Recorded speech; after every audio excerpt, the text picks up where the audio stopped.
السلام علیکم تاسو ټول ته په پېښور کلي کې هرکلی یم. دلته تاسو ته د یو غریب مزدور یو جالبه او عبرتناکه کیسه کوم. ضرور یې واورئ. یو ورځ کار ته رانغلی، په سبا یې د کار مالک ته عذر وکړو. هغه ته خو د ده اخلاص معلوم و او فکر یې وکړ چې شاید ده سره د پیسو کمی وي، نو ورته یې وویلې چې 100 افغانۍ مې درته زیاتې کړې. په دې وینا سره ده باندې څه اثر ونه شو او څه یې ونه ویلې او په خپل کار کې مصروفه شو. څو ورځې وروسته بیا له کار نه پاتې شو. نو بله ورځ چې کله کار ته راغلو، نو د کار مالک ډېر ورته په غوسه کې وویلې چې تنخوا مې درته زیاته کړه او بیا ته کار نه چټیانې کوې.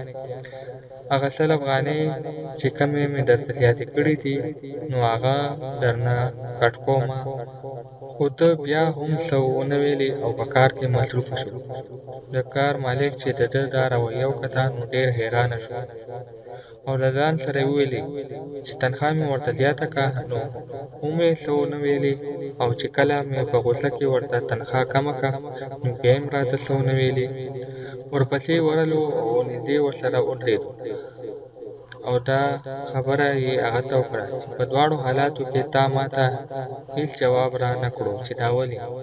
هغه ورته وویلې چې په پیله ځل چې ما د کار نه چوټي کړې وه او چې زه رالم د کور نه، کور والا مې ناروغه وه او زوی مې پیدا شو. چې راغلم نو تا راله تنخوا زیاته کړه. ما ویل چې د زوی روزي مې الله تعالی را زیاته کړه. دویم ځل مې چې د کار نه چوټي کړې وه، نو مور مې وفات شوې وه. چې راغلم او تا راله تنخوا کمه کړه، ما ویل د مور روزي مې بنده شوه. امید لرم چې دا ویډیو به مو خوښه شوې وي. که ویډیو مو خوښه شوې وي، نو دا ویډیو لایک او خپلو ملګرو سره یې شیر کړئ. د راتلونکي ویډیو لپاره زه تاسو نه اجازت غواړم. د الله په امان.